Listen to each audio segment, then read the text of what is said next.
All welcome to this video. ഇത് നമ്മുടെ module 3-ലെ DML commands, അതായത് സെലക്ട് സ്റ്റേറ്റ്മെന്റ്സിലെ ലാസ്റ്റ് പാർട്ടിലാണ് നിൽക്കുന്നത്. കൂടുതലും ഗ്രൂപ്പ് ബൈയിലെ ക്വസ്റ്റ്യൻസ് ഞാൻ ഇൻക്ലൂഡ് ചെയ്യാൻ ശ്രമിച്ചിട്ടുണ്ട്. അതല്ലാതെ അഗ്രിഗേറ്റ് ഫംഗ്ഷൻസും അഗ്രിഗേറ്റ് ഫംഗ്ഷൻ കഴിഞ്ഞാലേ നമുക്ക് ഗ്രൂപ്പ് ബൈ ചെയ്യാൻ പറ്റുള്ളൂ. അപ്പൊ അവർ തമ്മിൽ നല്ലൊരു ബന്ധമുണ്ട്. അപ്പൊ അതും കൂടി നോക്കിയിട്ട് വേണം നമുക്ക് ഗ്രൂപ്പ് ബൈയിൽ എത്താൻ. സോ നമുക്ക് കുറച്ച് ക്വസ്റ്റ്യൻസ് നോക്കാം. Find the sum of salary of all employees of the research department as well as the maximum salary, minimum salary and average salary in department. So ഇതെന്ന് പറയുന്നത് നിങ്ങൾക്ക് അഗ്രിഗേറ്റ് ഫംഗ്ഷൻസ് ഏതൊക്കെയാണെന്ന് മനസ്സിലാക്കാൻ വേണ്ടിയിട്ടാണ് ഇങ്ങനെ ഒരു ക്വസ്റ്റ്യൻ യൂസ് ചെയ്യുന്നത്. സോ നമുക്ക് അഗ്രിഗേറ്റ് ഫംഗ്ഷൻസ് എന്ന് പറഞ്ഞു കഴിഞ്ഞിട്ടുണ്ടെങ്കിൽ നമുക്ക് നമ്മുടെ റിസൾട്ടിൽ നിന്ന് അതിന്റെ ഒരു കൺസോൾട്ടേഷൻ എടുക്കണം. അതില് ഇപ്പോ ഒരു ഇൻഡിജർ വാല്യൂസ് ആണ് സാലറിയുടെ എല്ലാ സാലറിയും കൂടെ കൂട്ടിയിട്ട് സം കണ്ടുപിടിക്കണം. അല്ലെങ്കിൽ അതിൻ്റെ അകത്ത് ഏറ്റവും വലിയ നമ്പർ ഏതാണ്, ചെറിയ നമ്പർ ഏതാണ്, ആവറേജ് ഏതാണ്, അല്ലെങ്കിൽ അതിന്റെ കൗണ്ട് കിട്ടണം. ഇങ്ങനെയുള്ള കാര്യങ്ങൾ ചെയ്യാനാണ് നമ്മൾ അഗ്രിഗേറ്റ് ഫംഗ്ഷൻസ് യൂസ് ചെയ്യുന്നത്. സോ ഇവിടെ നമ്മൾ കൗണ്ട് വെച്ചുള്ള ഒരു ക്വസ്റ്റ്യൻ കഴിഞ്ഞ ഒരു പാർട്ടിൽ ചെയ്തിരുന്നു. അപ്പൊ ഇവിടെ നമ്മൾ കുറച്ചും കൂടി സമ്മ്, മാക്സ്, മിന്ന്, ആവറേജ് ഇതാണ് എടുത്തിരിക്കുന്നത്. സാലറി എന്ന് പറയുന്ന ആട്രിബ്യൂട്ടിന്റെ ആണ് നമ്മളിവിടെ ഈ മിന്ന്, മാക്സ്, ആവറേജ് എല്ലാം എടുത്തിരിക്കുന്നത്. ബാക്കിത്തെ വെരി സെയിം ആണ്. Employee department table, department number employee ടേബിളിലെ, ഡി നമ്പർ എന്ന് പറയുന്നത് ഡിപ്പാർട്ട്മെന്റ് ടേബിളിലെ, ഇത് രണ്ടും തമ്മിൽ ജോയിൻ ചെയ്തു. ആൻഡ് നമ്മുടെ കണ്ടീഷൻ റിസർച്ച് ഡിപ്പാർട്ട്മെന്റ് ആണ്. Department name is equal to research എന്ന് കൊടുത്തു കഴിഞ്ഞാൽ വി വിൽ ഗെറ്റ് ദി ഈ വാല്യൂസ് നമുക്ക് കിട്ടും. അഗ്രിഗേറ്റ് ഫംഗ്ഷൻസ് എന്തിനാണെന്ന് ചോദിച്ചു കഴിഞ്ഞാൽ ഇതിന്റെ ഏറ്റവും വലിയ യൂസ് വന്നിട്ട് നമുക്ക് ഗ്രൂപ്പ് ബൈ ഒക്കെ ചെയ്യുമ്പോഴാണ് നമ്മൾ ഈ അഗ്രിഗേറ്റ് ഫംഗ്ഷൻസ് നമ്മൾ സാധാരണഗതിയിൽ യൂസ് ചെയ്യുക. അതായത് നമ്മൾക്ക് ഈ നമ്മൾ ഒരു അഗ്രിഗേറ്റ് കണ്ടു ചെയ്യുകയാണ് നമ്മൾ ചെയ്യുന്നത്. അതായത് റോ എടുത്തു കഴിഞ്ഞാൽ ആ റോസിൽ നിന്ന് വി വിൽ ഫൈൻഡ് സം, അതിൽ നിന്ന് ഒരു സം കൊണ്ടുവരുന്നു. അപ്പൊ അത്രയും കുറച്ചൊരു സാധനത്തിൽ നിന്ന് അതിന്റെ മൊത്തം ഒരു കൺസോൾട്ടേഷൻ, ആ ഒരു കൺസോൾട്ടേഷൻ ആണ് നമ്മൾ ഉദ്ദേശിക്കുന്നത് ഈ അഗ്രിഗേറ്റ് ഫംഗ്ഷൻ കൊണ്ട്. അഗ്രിഗേറ്റ് ഫംഗ്ഷൻ വെച്ചിട്ട് തന്നെ ഒരു ക്വസ്റ്റ്യൻ കൂടി, സിമ്പിൾ ക്വസ്റ്റ്യൻ ആണ്. Find the sum of salaries of all employees, maximum, minimum and average salary. നേരത്തെ ക്വസ്റ്റ്യൻ റിസർച്ച് ഡിപ്പാർട്ട്മെന്റ് വായിച്ചു കഴിഞ്ഞാൽ ബാക്കി. അപ്പോൾ എംപ്ലോയി ടേബിൾ മാത്രം മതി നമുക്ക്. Select sum of salary, max of salary, min of salary, average of salary from employee. അടുത്ത question, retrieve number of employees in research department. ഇങ്ങനെയും ചോദിക്കാം, റിസർച്ച് ഡിപ്പാർട്ട്മെന്റിൽ എത്ര എംപ്ലോയീസ് ഉണ്ട്. അപ്പോൾ നമ്മൾ ഈ ക്വറി ഉണ്ടല്ലോ, ഈ സെയിം ക്വറി നമ്മളിവിടെ ചെയ്ത അതേ ക്വറീനെ അതിൻ്റെ അകത്ത് ഇവിടെ നമ്മുടെ അടുത്ത് ചോദിച്ചിരിക്കുന്നത് സമ്മും മാക്സും ഒക്കെ ആണെങ്കിൽ ഇവിടെ നമ്മുടെ ചോദിച്ചേക്കുന്നത് കൗണ്ട് മാത്രം മതി. അപ്പൊ കൗണ്ട് എന്ന് പറയുന്ന ഒരു അഗ്രിഗേറ്റ് ഫംഗ്ഷൻ ഉണ്ട്. കൗണ്ടിന്റെ ബ്രാക്കറ്റിൽ നമ്മൾ സ്റ്റാർ എന്നിട്ട് കഴിഞ്ഞാൽ എത്ര റോസ് എന്നുള്ളതാണ് കൗണ്ട് സ്റ്റാർ കൊണ്ട് ഉദ്ദേശിക്കുന്നത്. From employee comma department where ഈ ടേബിളിലെ ഡിപ്പാർട്ട്മെന്റ് നമ്പറും ഈ ടേബിളിൽ DNUMBERും ഈ ടേബിളിലെ ഡിപ്പാർട്ട്മെന്റ് ടേബിളിലെ D നെയിം ഈക്വൽ ടു റിസർച്ചും. ഇനി അടുത്ത് ഇതെന്തിനാ ഇതെവിടെ യൂസ് വരുന്നതെന്ന് വെച്ചാൽ നിങ്ങൾക്ക് ഗ്രൂപ്പ് ബൈ വരുമ്പോഴാണ് നിങ്ങൾക്ക് അതിന്റെ കുറച്ചും കൂടി ഒരു ആവശ്യകത മനസ്സിലാവുള്ളൂ. നമുക്കത് നോക്കാം, കുറച്ച് ക്വസ്റ്റ്യൻസ് നോക്കിയിട്ട് നോക്കാം. For each department, retrieve the department number of employees in the department and their average salary. അപ്പോൾ ഒരു ഡിപ്പാർട്ട്മെന്റ് എടുത്തു കഴിഞ്ഞാൽ ഇപ്പൊ ഡിപ്പാർട്ട്മെന്റ് നമ്പർ 5 എടുത്തു കഴിഞ്ഞാൽ അതിൻ്റെ അകത്ത് എത്ര എംപ്ലോയീസ് ഉണ്ടെന്ന് കണ്ടുപിടിക്കണം. അവരുടെ ആവറേജ് സാലറി എത്രയാണെന്ന് കണ്ടുപിടിക്കണം. സോ ഡിപ്പാർട്ട്മെന്റ് നമ്പർ കണ്ടുപിടിച്ചു. ഡിപ്പാർട്ട്മെന്റ് നമ്പർ എന്ന് പറയുന്നത് സെലക്ട് ചെയ്തു. കൗണ്ട് എന്ന് പറയുന്നത് കൗണ്ട് സ്റ്റാർ യൂസ് ചെയ്തിട്ട് അതും കണ്ടുപിടിച്ചു. ആവറേജ് ഓഫ് സാലറി യൂസ് ചെയ്തിട്ട് ആവറേജ് സാലറി കണ്ടുപിടിച്ചു. ഫ്രം എംപ്ലോയി ടേബിൾ മാത്രം മതി നമുക്ക്. ഇപ്പോൾ എംപ്ലോയി ടേബിളിൽ നിന്ന് കണ്ടുപിടിച്ചിട്ട് ഇനി നമുക്ക് ഗ്രൂപ്പ് ബൈ വേണം. സോ ഇവിടെ നോക്കിക്കേ, നമുക്ക് ഇതിന്റെ അകത്ത് ഇത് ചെയ്യണം എന്നുണ്ടെങ്കിൽ വി നീഡ് ഗ്രൂപ്പ് ബൈ എന്ന് പറയുന്ന ആ ഒരു ഫംഗ്ഷൻ ആവശ്യമുണ്ട്. എന്തിനാ ഇവിടെ ഗ്രൂപ്പ് ബൈ ചെയ്യുന്നത്? അതായത് എനിക്ക് നമ്മുടെ ടേബിളിൽ കിടക്കുന്നതെന്ന് പറഞ്ഞാൽ എംപ്ലോയി ടേബിൾ എന്ന് പറഞ്ഞു കഴിഞ്ഞാൽ കുറെ എംപ്ലോയീസ് ഉണ്ട്. എംപ്ലോയി 1 അയാൾ ഏതെങ്കിലും ഡിപ്പാർട്ട്മെന്റ് നമ്പർ 5 എംപ്ലോയി ആണ്. അയാൾക്ക് സം സാലറി ഉണ്ട്. വേറെ എംപ്ലോയി 2 അയാൾ 6 എന്ന് പറയുന്ന ഡിപ്പാർട്ട്മെന്റിലാണ്, അയാൾക്ക് എന്തോ സാലറി ഉണ്ട്. 3 എന്ന് പറയുന്ന ആളുണ്ട്, അയാൾ 5 എന്ന് പറയുന്ന ഡിപ്പാർട്ട്മെന്റിലാണ്, എന്തോ സാലറി ഉണ്ട്. 4 എന്ന് പറയുന്ന ആളുണ്ട്, അയാൾ 6 എന്ന് പറയുന്ന ഡിപ്പാർട്ട്മെന്റിലാണ്, അയാൾക്ക് എന്തോ സാലറി ഉണ്ട്. അതായത് ഇവിടെ നോക്കിക്കേ, ഇവരെല്ലാവരും ഇങ്ങനെ സ്കാറ്റേർഡ് ആയിട്ടാണ് കിടക്കുന്നത്. ഇവിടെ 5, 6 എന്ന് പറയുന്ന 2 ഡിപ്പാർട്ട്മെന്റ് ആണ് ഉള്ളതെന്ന് ഇരിക്കട്ടെ. ഇനി സെയിം ഇവിടെ 7 ഉണ്ടെന്ന് ഇരിക്കട്ടെ. അപ്പോൾ 3 ഡിപ്പാർട്ട്മെന്റ് ഉണ്ട്, 5 ഉണ്ട്, 6 ഉണ്ട്, 7 ഉണ്ട്. ഇവര് ഈ എംപ്ലോയീസ് എല്ലാവരും ഇങ്ങനെ പല പല ആയിട്ടാണ് കിടക്കുന്നത്. സോ നമുക്ക് വേണ്ടതെന്ന് പറഞ്ഞു കഴിഞ്ഞാൽ നമ്മുടെ റിസൾട്ട് നമ്മൾ ഉദ്ദേശിക്കുന്നതെന്ന് പറഞ്ഞാൽ ഡിപ്പാർട്ട്മെന്റ് 1 2 എംപ്ലോയീസ് ഉണ്ട്. അവരുടെ ആവറേജ് സാലറി എത്രയാണെന്ന് വെച്ചാൽ അത് നമ്മളിവിടെ പ്രിന്റ് ചെയ്യും. ഡിപ്പാർട്ട്മെന്റ് നമ്പർ അല്ലേ വേണ്ടത്. Department 5 2 employee. ഡിപ്പാർട്ട്മെന്റ് നമ്പർ 6 ഒരു എംപ്ലോയി ഉണ്ട്, അയാളുടെ ആവറേജ് സാലറി. ഡിപ്പാർട്ട്മെന്റ് 7 ഒരു എംപ്ലോയി ഉണ്ട്, അവരുടെ ആവറേജ് സാലറി. ഇതാണ് നമ്മൾ ഉദ്ദേശിക്കുന്ന റിസൾട്ട് എന്ന് പറയുന്നത്. ഇതാണ് നമുക്ക് വേണ്ടത്.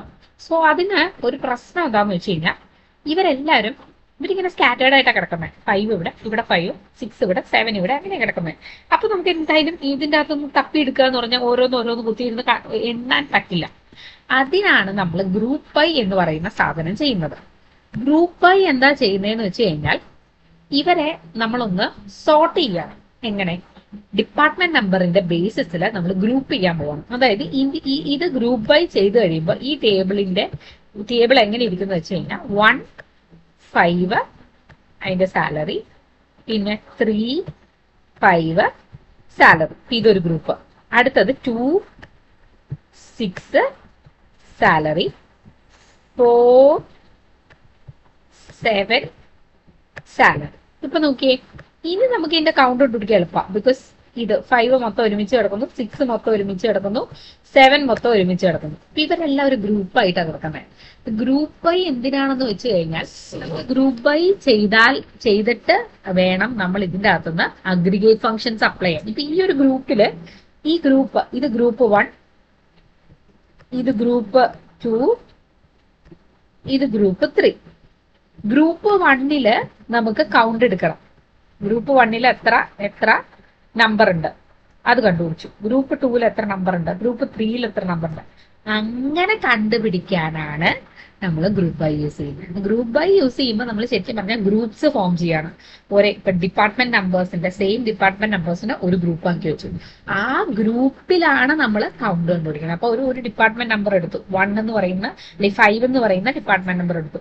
എന്നിട്ട് 5 എന്ന് പറയുന്ന ആ ഗ്രൂപ്പില് എത്ര എണ്ണം ഉണ്ട് അങ്ങനെയാണ് കണ്ടുപിടിക്കുന്നത്. 5 എന്ന് പറയുന്നതിൽ 2 എണ്ണം ഉണ്ട്. സോ 2 എന്ന് പറയുന്നത് നമുക്ക് കിട്ടും. അല്ലാണ്ട് നമ്മളിപ്പം ഈ ഗ്രൂപ്പ് ബൈ ഇല്ലായിരുന്നെങ്കിൽ എന്ത് കിട്ടിയേനെ? നമുക്ക് ജസ്റ്റ് ഒരു ഡിപ്പാർട്ട്മെന്റ് നമ്പർ മൊത്തം എത്ര റോസ് ഉണ്ട്, മൊത്തം എല്ലാ എംപ്ലോയീസിന്റെ ആവറേജ് സാലറി കിട്ടിയാണ്. അങ്ങനെയല്ല നമുക്ക് വേണ്ടത്. ഒരു ഡിപ്പാർട്ട്മെന്റ്, ആ ഡിപ്പാർട്ട്മെന്റിൽ എത്ര എംപ്ലോയി, ആ ഡിപ്പാർട്ട്മെന്റിലെ ആവറേജ് സാലറിയാണ് എനിക്ക് വേണ്ടത്. അതിനാണ് നമ്മൾ ഗ്രൂപ്പ് ബൈ യൂസ് ചെയ്യുന്നത്. ഗ്രൂപ്പ് ബൈ ഡിപ്പാർട്ട്മെന്റ് നമ്പർ എന്ന് പറഞ്ഞു കഴിഞ്ഞാൽ ഡിപ്പാർട്ട്മെന്റ് നമ്പറിന്റെ ബേസിസിൽ നമ്മൾ ഗ്രൂപ്പ്സ് ഉണ്ടാക്കി. ആ ഗ്രൂപ്പിനെയാണ് ഈ ഗ്രൂപ്പ് ബൈയിൽ വച്ചിട്ടാണ് നമ്മൾ ഈ അഗ്രിഗേറ്റ് ഫംഗ്ഷനിലെ കൗണ്ട് കണ്ടുപിടിക്കുന്നത്. ഗ്രൂപ്പ് ബൈയുടെ കൂടെ എപ്പോഴും most probably there will be N aggregate function. ആ അഗ്രിഗേറ്റ് ഫംഗ്ഷൻസ് ഇവിടെ 2 അഗ്രിഗേറ്റ് ഫംഗ്ഷൻസ് ഉണ്ട്. ഈ 2 അഗ്രിഗേറ്റ് ഫംഗ്ഷൻസും ആ ഗ്രൂപ്പിന്റെ ഉള്ളിലെ വാല്യൂസ് അഗ്രിഗേറ്റ്സ് കണ്ടുപിടിക്കാനായിരിക്കും നമ്മൾ യൂസ് ചെയ്യുന്നത്. അടുത്ത ക്വസ്റ്റ്യൻ നോക്കാം. ഗ്രൂപ്പ് ബൈ തന്നെ ഉള്ള ഒരു ക്വസ്റ്റ്യൻ കൂടെ നോക്കാം. ഇവിടെ ഒരു ഗ്രൂപ്പ് ബൈ ഉണ്ട്, ഇവിടെ കണ്ടത് ഇവിടെ ഒരു അഗ്രിഗേറ്റ് ഫംഗ്ഷൻ ഉണ്ട്. സോ എപ്പോഴും നമുക്ക് സം ഗ്രൂപ്പ്സ് ആക്കുക. ആ ഗ്രൂപ്പിന്റെ അകത്തുനിന്ന് എന്തെങ്കിലും കൗണ്ട് കണ്ടുപിടിക്കുക, എന്തെങ്കിലും സമ്മ് കണ്ടുപിടിക്കുക, അതിൻ്റെ അകത്ത് മാക്സിമം കണ്ടുപിടിക്കുക, അങ്ങനെ എന്തെങ്കിലും ഒക്കെ ഒരു അഗ്രിഗേറ്റ് ഫംഗ്ഷൻ എപ്പോഴും കാണും. ഗ്രൂപ്പ് ബൈയുടെ കൂടെ ഒരു അഗ്രിഗേറ്റ് ഫംഗ്ഷൻ ഉണ്ടാകും. അത് നിർബന്ധമാണ്. ഇനി ഹാവിങ് വരുമ്പോൾ അതിന്റെ കൂടെ ഒരു അതിന്റെ കൂടെ ഒരു കണ്ടീഷനും കൂടെ എങ്ങനെ കൊടുക്കാം എന്നുള്ളത് കൂടി നമുക്ക് നോക്കേണ്ടതാണ്. അടുത്ത ക്വറിയിൽ നോക്കാം. For each project, retrieve the project number, project name and the number of employees who work on the project. ഇപ്പോൾ ഒരു പ്രൊജക്ട് എടുത്തു കഴിഞ്ഞാൽ പ്രൊജക്ട് നമ്പർ വേണം. പ്രൊജക്ട് നമ്പർ 1 അതിന്റെ പ്രൊജക്ടിന്റെ പേര് എക്സ് എന്നാണ് പ്രൊജക്ടിന്റെ പേര്. അതിന്റെ അകത്ത് എത്ര എംപ്ലോയീസ് വർക്ക് ചെയ്യുന്നുണ്ട്? 20 എംപ്ലോയീസ് എക്സ് എന്ന് പറയുന്ന പ്രൊജക്ടിൽ വർക്ക് ചെയ്യുന്നുണ്ട്. അടുത്ത പ്രൊജക്ട് നമ്പർ 2 അതിന്റെ പേര് വൈ എന്നാണ്. അതിന്റെ അകത്ത് 25 എംപ്ലോയീസ് വർക്ക് ചെയ്യുന്നുണ്ട്. സോ ഇതാണ് ഞാൻ എക്സ്പെക്ട് ചെയ്യുന്ന എന്റെ ഔട്ട്പുട്ട്. ഇവിടെ 2 ടേബിൾ ഇൻവോൾവ് ആണ്. എത്ര ടേബിൾ ഇൻവോൾവ് ചെയ്തുകൊണ്ടെങ്കിലും നമുക്ക് ചെയ്യാം. സോ നമുക്ക് എന്തൊക്കെയാണ് സെലക്ട് ചെയ്യേണ്ടത്? പ്രൊജക്ട് നമ്പർ, പ്രൊജക്ടിന്റെ പേര്, കൗണ്ട് എന്ന് പറയുന്നത് നമുക്ക് കിട്ടണം. കൗണ്ട് എന്ന് പറയുന്ന ഗ്രൂപ്പ് ബൈനെ അനുസരിച്ചായിരിക്കും ഇരിക്കുന്നത്. സോ നമ്മൾ ഏതൊക്കെ ടേബിളിൽ നിന്നാണ്? പ്രൊജക്ട് ടേബിളിൽ നിന്നും വർക്ക്സ് ഓൺ ടേബിളിൽ നിന്നുമാണ് നമുക്ക് കിട്ടുന്നത്. പ്രൊജക്ട് ടേബിളിലായിരിക്കും പ്രൊജക്ടിന്റെ പേരും ഉണ്ടാവുക, പ്രൊജക്ടിന്റെ നമ്പറും കാര്യങ്ങളും, പ്രൊജക്ട് നമ്പർ പ്രൊജക്ട് നെയിം ഉള്ളത് പ്രൊജക്ട് ടേബിളിൽ, ഒരു എംപ്ലോയി ഏത് പ്രൊജക്റ്റിൽ വർക്ക് ചെയ്യുന്നു എന്നുള്ളത്, എംപ്ലോയിയുടെ ഡീറ്റെയിൽസും പ്രൊജക്ട് നമ്പറും ഉള്ളത് വർക്ക്സ് ഓൺ ടേബിളിലായിരിക്കും. ഇവരെ തമ്മിൽ കണക്ട് ചെയ്യാനായിട്ട് എപ്പോഴും ഇവരെ തമ്മിൽ കണക്ട് ചെയ്യുന്ന ജോയിൻ ചെയ്യുന്ന ഒരു സാധനം ഉണ്ടാവുമല്ലോ, അതാണ് പി നമ്പർ എന്ന് പറയുന്ന പ്രൊജക്ട് ടേബിളും പി എൻ ഒ എന്ന് പറയുന്നത് വർക്ക്സ് ഓൺ ടേബിളും. ഈ ടേബിളിലെ ഇതും ഈ ടേബിളിലെ ഇതും ഈക്വൽ ടു വെച്ച് കണക്ട് ചെയ്തു. ഇനി നമ്മൾ ഗ്രൂപ്പ് ബൈ ചെയ്യണം. ഗ്രൂപ്പ് ബൈ എന്തിന്റെ ബേസിസിൽ ഗ്രൂപ്പ് ബൈ ചെയ്യണം? പ്രൊജക്ട് നമ്പറിന്റെയും പ്രൊജക്ട് നെയിമിന്റെയും കൂടെ ബേസിസിൽ നമ്മൾ ഗ്രൂപ്പ് ബൈ ചെയ്യണം. ഒരെണ്ണത്തിന്റെ മാത്രം ബേസിസിലല്ല, project number and project name രണ്ടിന്റെയും കൂടെ ബേസിസിൽ നമുക്ക് ഗ്രൂപ്പ് ബൈ ചെയ്യാം. രണ്ടോ അതിൽ കൂടുതലോ ആട്രിബ്യൂട്ട്സിനെ വെച്ച് നമുക്ക് ഗ്രൂപ്പ് ബൈ ചെയ്യാം. അപ്പൊ ഇത് രണ്ടും ഇപ്പൊ പ്രൊജക്ട് നമ്പർ പ്രൊജക്ട് നെയിം ഒരുമിച്ച് വരണം. 1x ഇത് രണ്ടും ഉള്ള എത്ര എണ്ണം ഉണ്ട് അതിനെ ഒരു ഗ്രൂപ്പ് ആക്കുന്നു. 2y ഉള്ള 25 എണ്ണം ഉണ്ട്, അതിനൊരു ഗ്രൂപ്പ് ആക്കി അതിന്റെ കൗണ്ട് നമ്മളിവിടെ എടുത്തെഴുതുന്നു. ഇങ്ങനെയാണ് നമ്മൾ ഗ്രൂപ്പ് ബൈ എന്ന് പറയുന്ന സാധനം ചെയ്യുന്നത്. ഗ്രൂപ്പ് ബൈയുടെ കൂടെ എപ്പോഴും നമുക്ക് ഇതുപോലെ ഒരു കൗണ്ട് ഉണ്ടാവും. നമ്മുടെ അടുത്ത് എപ്പോഴും ചോദിക്കുന്നത് ഇങ്ങനത്തെ ക്വസ്റ്റ്യനുകളായിരിക്കും. അതായത് എപ്പോഴും ഇപ്പൊ എത്ര പ്രൊജക്ട്, ഒരു സിംഗിൾ പ്രൊജക്ട് നമ്പർ, അതിന്റെ അകത്ത് എത്ര എംപ്ലോയീസ്, അല്ലെങ്കിൽ ഇത് ഇവിടെ ചോദിച്ച പോലെ ഒരു ഡിപ്പാർട്ട്മെന്റില് എത്ര എംപ്ലോയീസ്, അങ്ങനെയുള്ള ക്വസ്റ്റ്യൻസ്. അതിന് കൗണ്ട് കണ്ടുപിടിക്കാം. അല്ലെങ്കിൽ അതിന്റെ കൗണ്ട് തന്നെ ആവണമെന്നില്ല, വേറെ ക്വസ്റ്റ്യൻസ് വരാം. അതിൻ്റെ അകത്ത് ഈ ഒരു അഗ്രിഗേറ്റ് ഫംഗ്ഷൻസ് എപ്പോഴും ഉണ്ടാവും. മോസ്റ്റ് പ്രോബബ്ലി കൗണ്ടിന്റെ ബേസിസിലുള്ള ക്വസ്റ്റ്യൻസ് ആയിരിക്കും ഗ്രൂപ്പ് ബൈയിൽ ഉണ്ടാവുക. അടുത്ത question, for each project on which more than 2 employees work, retrieve project number, project name, number of employees who work on the project. അപ്പൊ ഇപ്പൊ ഈ കൊടുത്തിരിക്കുന്ന ക്വസ്റ്റ്യനില് പ്രൊജക്ട് നമ്പറും പ്രൊജക്ട് നെയിമും നമ്പർ ഓഫ് എംപ്ലോയീസ് ഓൺ ഏത് പ്രൊജക്ട് ആണ് നമ്മുടെ ചോദിച്ചേക്കുന്നത്. അതിൻ്റെ അകത്ത് അവർ ഒരു കണ്ടീഷനോട് കൂടുതൽ വെച്ചു, 2ൽ കൂടുതൽ എംപ്ലോയീസ് വർക്ക് ചെയ്യുന്ന പ്രൊജക്ടിന്റെ ഡീറ്റെയിൽസ് മാത്രം എനിക്ക് മതി. ഇപ്പൊ ഇവിടെ ഒരു പ്രൊജക്ട് നമ്പർ 3 ഉണ്ടായിരുന്നു, Z എന്ന് പറയുന്നത്. അതിന്റെ താകെ ഒരാളെ വർക്ക് ചെയ്യുന്നുള്ളൂ. സിയിലാകെ ഒരാൾ വർക്ക് ചെയ്യുന്നുള്ളൂ. എക്സിലും വൈലും 20-25 പേര് വർക്ക് ചെയ്യുന്നുണ്ട്. അപ്പോ മോർ ദാൻ 2 employees എങ്കിലും വർക്ക് ചെയ്യുന്ന പ്രൊജക്ടുകൾ മതിയെങ്കിൽ ഐ ക്യാൻ അവോയ്ഡ് ദിസ്. ഇത് എനിക്ക് ആവശ്യമില്ല, ഇതിനെ എനിക്ക് വേണ്ട, ബാക്കി 2 എണ്ണം മാത്രമായിട്ട് എന്റെ ഔട്ട്പുട്ടിൽ കിട്ടണം. ഇതിന് അതായത് നമുക്ക് കിട്ടിയ ആൻസറിനെ ഒന്നും കൂടി നമുക്ക് ഒരു ക്ലോസും കൂടി കൊടുത്ത് നമുക്ക് അതിനെ ഒന്നും കൂടി ഒന്നും കൂടി മാറ്റണം. അതാണ് അതിൻ്റെ അകത്ത് നമ്മൾ വേർ ക്ലോസ് കൊടുക്കുന്നത് എന്തിനാ? അതിൻ്റെ അകത്തൊരു കണ്ടീഷൻ കൊടുക്കാം. അതിൻ്റെ ഉള്ളിൽ വീണ്ടും ഒരു ക്ലോസും കൂടി കൊടുക്കുന്നതാണ് ആക്ച്വലി നമ്മൾ ചെയ്യാൻ പോകുന്നത്. അപ്പൊ ഗ്രൂപ്പ് ബൈയില് നമുക്ക് ഗ്രൂപ്പ് ചെയ്ത സാധനത്തിന്റെ അകത്ത് വീണ്ടും ഒരു ഫിൽറ്ററിംഗ് വേണം എന്നുണ്ടെങ്കിൽ വി ക്യാൻ യൂസ് ഹാവിംഗ് എന്ന് പറയുന്ന ക്ലോസ് യൂസ് ചെയ്യാം. ഗ്രൂപ്പിന്റെ അകത്ത് വി ക്യാൻ യൂസ് ഹാവിംഗ് എന്ന് പറയുന്ന ക്ലോസ് യൂസ് ചെയ്ത് കഴിഞ്ഞാൽ അതിനെ ഒന്നും കൂടി നമുക്ക് ഫിൽറ്റർ ചെയ്യാൻ പറ്റും. അപ്പോൾ select P number, P name, count. നമ്മൾ നേരത്തെ ആ സെയിം ക്വറി ആണ്. From project works on table where P number equal to P N O same തന്നെയാണ്.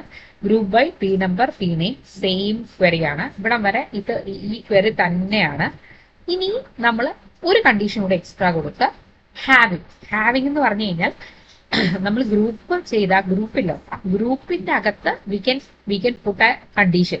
ഈ ഹാവിങ്ങിൽ എപ്പോഴും നമ്മൾ ഒരു അഗ്രിഗേറ്റ് ഫംഗ്ഷൻ ആണ്, അതായത് ആ കൗണ്ട് എന്ന് പറയുന്ന ആ സാധനമായിരിക്കും നമ്മൾ എപ്പോഴും അതിൻ്റെ അകത്ത് കൊടുക്കുന്ന ഒരു ക്ലോസ് എന്ന് പറയുന്നത്. Count star greater than 2. ഇപ്പൊ 2ൽ കൂടുതൽ കൗണ്ട് ഉള്ളത് മാത്രം എടുക്കാനേ പറ്റുള്ളൂ.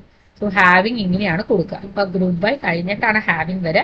ഹാവിങ്ങിന്റെ അകത്തും ഒരു അഗ്രിഗേറ്റ് ഫംഗ്ഷൻ കൊടുക്കുക, അതിൻ്റെ അകത്ത് കണ്ടീഷൻ കൊടുക്കുക. So this is another question. Retrieve the project number. ഇത് ഡിപ്പാർട്ട്മെന്റ് നമ്പർ 5 എന്ന് പറയുന്ന ഒരു ഡിപ്പാർട്ട്മെന്റിൽ വർക്ക് ചെയ്യുന്ന പ്രൊജക്ട് നമ്പർ ഉള്ള എംപ്ലോയീസിന്റെ ഡീറ്റെയിൽസ് കിട്ടാനാണ്. സോ ഇവിടെ ഗ്രൂപ്പ് ബൈ തന്നെയാണ് നമ്മൾ ചെയ്തിരിക്കുന്നത്. ഡിപ്പാർട്ട്മെന്റ് നമ്പർ 5 എന്ന് പറയുന്ന ഒരു കണ്ടീഷൻ കൂടി വന്നേ ഉള്ളൂ. This is another question. For each department that has more than 5 employees. Okay, അപ്പോൾ നമുക്ക് ഇതിൻ്റെ അകത്ത് ഓരോ department for each department that has more than 5 employees, 5 employees കൂടുതലുള്ള ഡിപ്പാർട്ട്മെന്റ് കണ്ടുപിടിക്കണം. Retrieve the department number of employees who are making more than 40,000. ഇവിടെ എന്തൊക്കെ കാര്യങ്ങൾ ചെയ്യണം? ഡിപ്പാർട്ട്മെന്റ് വേണം, ഒരു ഡിപ്പാർട്ട്മെന്റ്, അതിൻ്റെ അകത്ത് എത്ര എംപ്ലോയീസ് ഉണ്ടെന്നുള്ള കൗണ്ട് ആണ് നമുക്ക് കിട്ടേണ്ടത്. അതിൽ തന്നെ എനിക്ക് 5 employees കൂടുതലുള്ള ഡിപ്പാർട്ട്മെന്റ്സ് മാത്രം മതി. അതില് ആ 5 employees കൂടുതലുള്ള ഡിപ്പാർട്ട്മെന്റില് 40,000-ന് മുകളിൽ സാലറി മേടിക്കുന്ന എത്ര എംപ്ലോയീസ് ഉണ്ട്? അതായത് ഇപ്പൊ ഒരു ഡിപ്പാർട്ട്മെന്റ് 10 employees ഉണ്ട്, അതില് 6 പേരാണ് 40,000 മുകളിൽ സാലറി വന്നത്, അല്ലെങ്കിൽ 4 പേരാണ്. അപ്പൊ ആ ഒരു കൗണ്ടാണ് എനിക്ക് കിട്ടുന്നത്. അപ്പൊ എനിക്ക് കിട്ടേണ്ട കൗണ്ട് എന്ന് പറഞ്ഞു കഴിഞ്ഞാൽ മൊത്തം എത്ര എംപ്ലോയീസ് ഉണ്ടെന്നുള്ള കൗണ്ടല്ല കിട്ടുന്നത്, 40,000 മുകളിൽ സാലറി മേടിക്കുന്ന എംപ്ലോയീസിന്റെ കൗണ്ടാണ് എനിക്ക് കിട്ടേണ്ടത്. സോ ഇവിടെ ഞാൻ സെലക്ട് ചെയ്യുന്നത് സെലക്ട് ഡിപ്പാർട്ട്മെന്റ് നമ്പറും കൗണ്ടും മാത്രമാണ്. നമ്മൾ അതിന്റെ എൻഡിൽ നമുക്ക് കിട്ടേണ്ടത് ഡിപ്പാർട്ട്മെന്റ് നമ്പറും കൗണ്ടും മാത്രമാണ് നമ്മൾ സെലക്ട് ചെയ്യുന്നുള്ളൂ. കൗണ്ട് എന്ന് പറയുന്നത് ഉള്ളത് കൊണ്ട് തന്നെ we are actually going for group by എന്ന് പറയുന്ന സാധനം നമ്മൾ യൂസ് ചെയ്യുന്നുണ്ട്. ഗ്രൂപ്പ് ബൈ യൂസ് ചെയ്യാണ്ട് നമുക്ക് ചെയ്യാൻ പറ്റില്ല. ബിക്കോസ് നമുക്ക് ഡിപ്പാർട്ട്മെന്റിൽ എത്ര എംപ്ലോയി എന്ന് കിട്ടണമെങ്കിൽ ഓഫ് കോഴ്സ് നമുക്ക് ഗ്രൂപ്പ് ബൈ വേണം. അങ്ങനെയുള്ള ക്വസ്റ്റ്യൻസിലാണ് നമ്മൾ ഗ്രൂപ്പ് ബൈ വേണ്ടത്. അതായത് നമുക്ക് ഗ്രൂപ്പ് ചെയ്യണം, ബേസ്ഡ് ഓൺ ഡിപ്പാർട്ട്മെന്റ് നമ്പർ നമുക്ക് ഗ്രൂപ്പ് ചെയ്യണം. അങ്ങനെ വരുമ്പോഴാണ് നമ്മൾ ഗ്രൂപ്പ് ബൈ വരുന്നത്. ഗ്രൂപ്പ് ബൈയിൽ എപ്പോഴും ഗ്രൂപ്പ് ബൈ ഉണ്ടോ അവിടെ ഒരു കൗണ്ട്, നമ്മളൊരു അഗ്രിഗേറ്റ് ഫംഗ്ഷൻ യൂസ് ചെയ്യുന്നുണ്ടാവും, കൗണ്ട് സ്റ്റാർ യൂസ് ചെയ്യുന്നുണ്ടാവും. So from department comma employee table, ഇവർ ഡിപ്പാർട്ട്മെന്റ് നമ്പറും ഇവരെ തമ്മിൽ കണക്ട് ചെയ്യാനായിട്ട് ഡിപ്പാർട്ട്മെന്റ് നമ്പർ ഈ ടേബിളിലെ DNO എന്ന് പറയുന്ന എംപ്ലോയി ടേബിളിലെ, so department number is equal to DNO and പിന്നെ നമ്മുടെ കണ്ടീഷൻ കൊടുക്കാം, സാലറി എന്ന് പറയുന്നത് ഗ്രേറ്റർ ദാൻ 40,000 ആയിരിക്കണം. ആൻഡ് അത് മാത്രം പോരാ, നമുക്ക് പിന്നെ ഒരു കാര്യം കൂടി നോക്കണം, ഈ ഡിപ്പാർട്ട്മെന്റിൽ 5 എംപ്ലോയി കൂടുതൽ ഉണ്ടാവുകയും വേണം. അപ്പൊ അതുകൊണ്ട് നമ്മൾ ഡിപ്പാർട്ട്മെന്റ് നമ്പർ 5 എംപ്ലോയി കൂടുതലുള്ള ഡിപ്പാർട്ട്മെന്റ് മാത്രം സെലക്ട് ചെയ്യാനായിട്ട് ഞാനൊരു സബ് ക്വറി കൊടുത്തു. ഇതാണ് ഈ സബ് ക്വറിയിൽ, ഇതെന്ന് പറഞ്ഞു കഴിഞ്ഞാൽ 5 എംപ്ലോയി കൂടുതലുള്ള ഡിപ്പാർട്ട്മെന്റ്സിനെ മാത്രം സെലക്ട് ചെയ്യാനുള്ള ക്വറിയാണിത്. Where department number department number എന്ന് പറയുന്നത് ഈ സബ് ക്വറിയുടെ ആൻസർ ഉള്ളത് ആയിരിക്കണം. Select department number from employee group by department number having count എന്ന് പറയുന്നത് ഗ്രേറ്റർ ദാൻ 5. ഇവിടെ നമ്മൾ കോമ കൗണ്ട് സ്റ്റാർ കൊടുത്തിട്ടില്ല. അങ്ങനെ കൊടുക്കുന്ന നിർബന്ധമില്ല. ബിക്കോസ് നമ്മൾ ഇവിടെ ഹാവിംഗിൽ കൊടുത്തിട്ടുണ്ട്, അതുകൊണ്ട് നമുക്ക് ഇവിടെ എടുത്ത് കൊടുത്തില്ലെങ്കിലും കുഴപ്പമില്ല. മോസ്റ്റ് കേസസിൽ ഇവിടെ കൗണ്ട് എന്ന് പറയുന്ന ഒരു സാധനം നമ്മൾ യൂസ് ചെയ്യുന്നുണ്ടാകും. എന്നാൽ നമ്മൾ എന്തിന്റെ ബേസിസിൽ കൗണ്ട് ചെയ്യുന്നു, എന്നാലാണ് ഗ്രൂപ്പ് ബൈ, വെറുതെ ഗ്രൂപ്പ് ബൈ മാത്രം എന്ന് പറയുന്നത്. ഇപ്പൊ നമ്മൾ ഇത് മാത്രമായിരുന്നു ഉണ്ടായിരുന്നെങ്കിൽ ഇതിന്റെ ഔട്ട്പുട്ട് ചിലപ്പോ നമുക്ക് ഈ ഒരു ക്വറിയിൽ നമുക്ക് എന്തൊക്കെ വേണം, ഈ സബ് ക്വറിയുടെ അകത്ത് നമുക്ക് എംപ്ലോയീസ് ഡിപ്പാർട്ട്മെന്റ് നമ്പറിൽ 5 എംപ്ലോയീസ് കൂടുതലുള്ള ഡിപ്പാർട്ട്മെന്റ്സ് ഇതിൽ നിന്ന് സെലക്ട് ചെയ്യും. അത് കഴിഞ്ഞിട്ട് ഡിപ്പാർട്ട്മെന്റ് നമ്പറിന്റെ ബേസിസിൽ നമ്മൾ ഗ്രൂപ്പ് ബൈ ഈ പുറത്ത് ഒന്നും കൂടി ഗ്രൂപ്പ് ബൈ ചെയ്യും. അപ്പൊ നമുക്ക് 5 എംപ്ലോയീസ് കൂടുതലുള്ള ഡിപ്പാർട്ട്മെന്റ്സ് കിട്ടും. അതിന്റെ അകത്ത് 40,000 മുകളിൽ സാലറി ഉള്ള എംപ്ലോയീസിനെ മാത്രം സെലക്ട് ചെയ്ത് ഗ്രൂപ്പ് ബൈ ചെയ്യാനായിട്ട് വീണ്ടും പുറത്തൊരു ഗ്രൂപ്പ് ബൈ കൂടി കൊടുക്കുന്നു.